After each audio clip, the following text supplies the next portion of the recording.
Bonjour tout le monde, Marjorie Rosiclair, coach en développement personnel, une coach pour vous aider, une coach de vie, une coach en développement personnel, oui, pour vous aider à être la plus belle version de vous-même. Aujourd'hui, une vidéo éducative que je vais parler de la carence relationnelle. C'est quoi la carence relationnelle?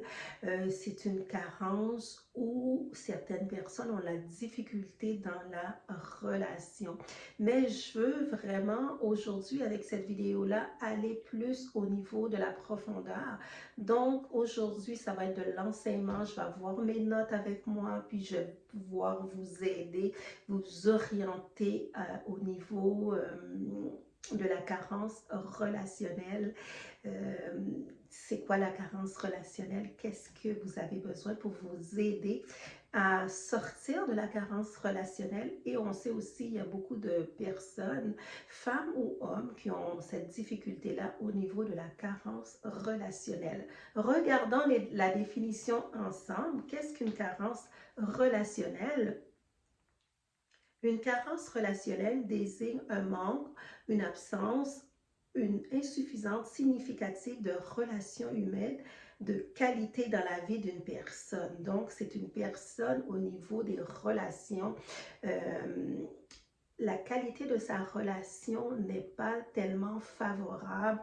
Donc, cette personne-là est toujours en quête de personnes pour lui venir en aide parce que aussi beaucoup, cette personne fait aussi beaucoup ce qu'on appelle la fuite. Donc, les gens ne restent pas nécessairement dans sa vie. On continue. Cela peut se manifester par une solitude affective, un manque de soutien émotionnel ou difficulté à établir des liens profonds et authentiques. Ça, c'est exactement ça. Ces gens de personnes qui ne sont pas capables d'avoir des liens authentiques, des liens profonds avec certaines personnes. Ils vont aussi faire ce qu'on appelle beaucoup d'auto-sabotage. C'est quoi les causes possibles d'une carence relationnelle? On peut avoir, ça peut être quelqu'un qui a eu une enfance difficile, quelqu'un qui a eu un manque d'attention ou d'affection de la part de ses parents. Et la carence relationnelle, elle provient beaucoup de la petite enfance, de l'enfance de la personne. Donc, tout ce que la personne a manqué dans son enfance, donc nécessairement, elle va produire ou reproduire certains patterns, certains schémas qui vont faire que bon, la carence, elle va devenir de plus en plus aggravée. Donc, c'est une personne aussi qui peut vivre de l'isolement social dû à des facteurs comme un déménagement, une séparation ou un conflit. Donc, quand une personne est socialement isolée, ça peut aussi amener à une carence relationnelle. Donc, la personne ne prend part nécessairement avec d'autres personnes. Donc, la carence relationnelle, c'est quelque chose à travailler parce que si on ne travaille pas cette notion de carence relationnelle, c'est sûr que dans nos relations, elle va se perpétuer. On va avoir des relations comme ça après relation. Donc, les gens vont finir par nous suivre parce que nous-mêmes, on n'est pas capable de s'analyser, de regarder qu'est-ce qui se passe avec nous. J'aime bien dire aussi que c'est important d'aller regarder, faire une introspection, vraiment d'aller regarder tout ce qui se passe au niveau de l'intérieur. Ça peut être aussi une difficulté personnelle. Donc, la difficulté personnelle, elle se manifeste beaucoup par la timidité, l'anxiété sociale et la peur de l'abandon. Souvent, les gens vont avoir peur de l'abandon. Qu'est-ce qu'ils vont faire? Ils vont abandonner avant d'être abandonnés. Donc, c'est l'effet, ce qu'on appelle l'effet miroir de la personne. Donc, toutes ces notions-là vont être travaillées quand on fait une bonne introspection à travers nous-mêmes pour savoir pourquoi j'ai ce genre de truc qui m'arrive. Ça peut être aussi, qu'est-ce qui cause ça? Ça peut être aussi un traumatisme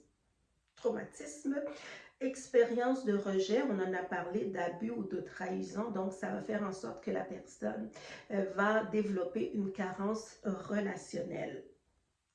Les conséquences de tout ça maintenant, les conséquences, c'est des sentiments de vide, de sentiments de solitude, faible estime de soi, confiance en soi, la dépendance affective dans les relations. Une personne qui va développer une dépendance affective dans ses relations peut avoir vécu ou a vécu ou vit présentement une carence relationnelle. Les risques accrus de dépression, il faut faire attention quand on est dans cette carence relationnelle-là. Oui, on peut faire une dépression. Maintenant, comment y remédier? La première des choses, l'introspection, ça veut dire quoi? Ça veut dire reconnaître qu'on a cette carence-là. Accepter nos émotions, les identifier, pourquoi je suis plus triste, pourquoi je me sens pas bien, c'est de pouvoir faire un diagnostic qu'on appelle un diagnostic de l'intérieur. Une carence relationnelle, c'est vraiment quand on va mettre la main dessus, quand on va travailler, on va chercher de l'aide aussi. Des fois, on veut travailler nos choses, mais très souvent, on a besoin d'aide, on a besoin de quelqu'un, soit d'un thérapeute, d'un coach, peu importe la personne que vous choisissez, pour nous aider à avancer. Je le dis assez souvent dans mes vidéos, des fois on ne peut pas avancer tout seul, on a besoin de quelqu'un. Oui, on peut faire le travail seul si on pense qu'on est capable, mais très souvent on a besoin d'aide. Donc, développer des relations authentiques, c'est ça qui va favoriser, qui va permettre de y remédier, favoriser des relations basées sur la confiance et de l'écoute. Pendant qu'on parle de la confiance et de l'écoute, j'aimerais ajouter aussi la confiance et de l'écoute. Très souvent, il y a des gens qui vont parler avec quelqu'un, mais qui ne vont pas nécessairement écouter. Avoir une bonne écoute, c'est une qualité. C'est pas toujours c'est pas tout le monde qui a cette bonne écoute-là. Savoir écouter l'autre, avoir de l'empathie pour l'autre, ce sont des qualités qu'on devrait apprendre à développer. Écouter l'autre, ça ne veut pas juste dire écouter, mais aussi écouter le ressenti de l'autre personne. Des fois, on va parler avec quelqu'un, mais on sent que la personne ne nous écoute pas. Avoir une très bonne écoute, c'est tout ça, c'est d'avoir du ressenti, de ressentir l'autre, d'avoir de l'empathie pour l'autre. Consulter un professionnel, je l'ai déjà dit, un thérapeute, peu importe la personne qu'on va prendre pour nous aider à travailler la carence relationnelle. Cette personne-là va bien sûr nous amener un petit peu plus loin. La pratique de l'autocompassion. L'autocompassion, qu'est-ce que ça veut dire? C'est de se traiter avec bienveillance, savoir s'admirer, savoir d'être capable de nous taper dans le dos, de dire « Ah, j'ai réussi ça cette semaine, bravo, je me sens fière, je me sens contente. » Se dire des belles choses à nous-mêmes, c'est d'avoir de la bienveillance pour nous-mêmes, c'est d'être capable d'être bienveillant pour nous-mêmes. La carence relationnelle, elle va beaucoup se manifester dans les relations.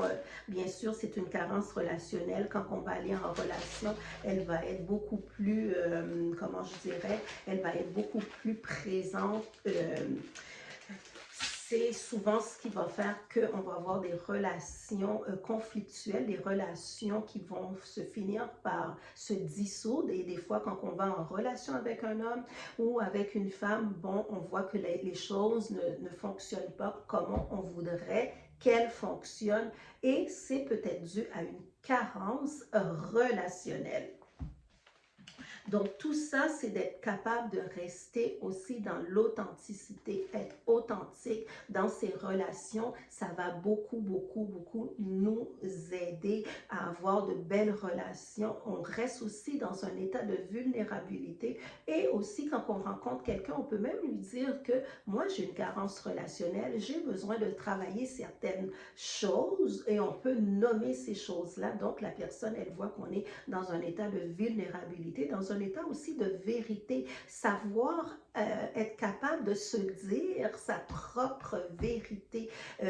Ça, c'est extrêmement important à comprendre, c'est extrêmement une pratique à mettre en place. Savoir se dire sa propre vérité, de se regarder, d'avoir une bonne connaissance de soi, c'est ça aussi qui va nous aider avec notre carence relationnelle. Donc, c'est ce que j'avais à vous dire aujourd'hui. Aujourd'hui, c'est plus une formation. La vidéo, elle dure beaucoup plus longtemps parce que je voulais vraiment prendre le temps de décortiquer, de regarder qu'est-ce qu'une carence relationnelle. Et si toi, tu vis présentement cette situation de carence relationnelle, j'aimerais que tu laisses dans la barre des commentaires qu'est-ce que tu vis et si tu as besoin d'aide pour t'aider à te sortir de cette carence relationnelle-là. J'attends tes commentaires en dessous de la vidéo. Donc, on se revoit très, très bientôt.